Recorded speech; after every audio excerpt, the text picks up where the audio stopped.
안녕하세요. 주식얘기TV입니다. 오늘은 현재 매각설이 돌고 있는 두산인프라코어에 대해 이야기해 보겠습니다. 두산인프라코어는 현재 매각설 덕분에 주가 상승을 한 주식인데, 보시다시피 3월 31일부터 현재까지 거의 2배에 가까운 상승을 하였습니다.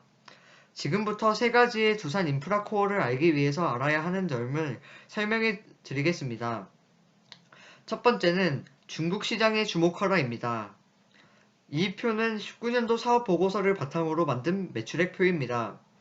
두산인프라코어의 사업보고서는 두산밥켓과 연결로 실적이 명시되어 있습니다. 매출액의 55% 정도는 밥켓이 차지하고 있고 35%는 두산인프라코어의 건설장비 부분, 10%는 두산인프라코어의 엔진 부분입니다. 두산인프라코어는 수출의 비중이 매우 큰 회사입니다. 인프라코어의 수출이 18기, 19기, 20기를 거치며 점점 거대해지고 있습니다. 그리고 단연 수출의 최대 시장은 중국입니다. 두산인프라코어는 오직 중국에만 2개의 판매 법인을 가지고 있습니다. 그만큼 중국 시장을 주의 깊게 생각하고 있는 것입니다. 중국의 건설 시장을 2개의 중국 우량 시멘트 회사를 보면서 알아보자면 중국의 뉴딜 정책의 시작과 주가 상승이 거의 일치하고 있고 그 기간에 두산인프라코어의 매출도 상승했습니다. 하지만 중국도 현재 건설 뉴딜을 중단하고 그린 뉴딜을 늘리고 시행하고 있습니다.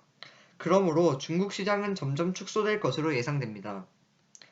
두 번째는 재정 상태입니다.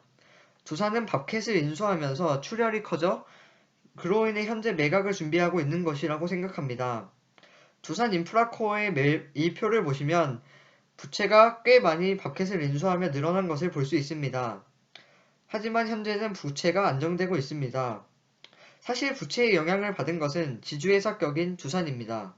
인프라코어는 밥켓을 인수할 당시 얼마의 돈을 지불해 준 것이라고 생각합니다. 세 번째는 매각의 여부입니다. 두산의 가장 알짜 매물은 당연 밥켓이라고 생각합니다. 하지만 두산은 밥켓의 매각을 절대 불허하고 있는 입장입니다. 그리고 이 부분에서 어느 정도의 구매를 원하는 회사와 갈등이 생겼습니다. 설상가상으로 중공업 부분, 즉 인프라코어의 매각은 국내 매각만이 가능할 것으로 예상됩니다. 그러므로 입찰에 참여할 기업은 많지 않아 매각이 쉽게 되기 힘들 것으로 예상됩니다. 저는 여기서 조금 의문이 드는 게 매각이 된다고 회사가 진짜 좋아하실 것인가 라는 생각입니다. 분명히 좋은 회사에서 인수를 한다 하면 회사가 건강해지겠지만 아닐 경우도 생각은 해야 한다고 생각합니다. 시장, 즉 건설 장비 부분의 시장의 성장성, 매각 여부, 회사의 재정 상태를 종합해 생각을 해봤을 때 저희 이 회사에 대한 주관적 등급은 C입니다. 시장은 중국 시장이 축소될 것으로 예상되면서 그리 밝지 않고 매각도 안개 속인 상황이므로 A, B, C, D 4등급 중 중하 정도의 C등급을 이 종목에 매겼습니다. 두산인프라코어는 회사가 좋긴 합니다.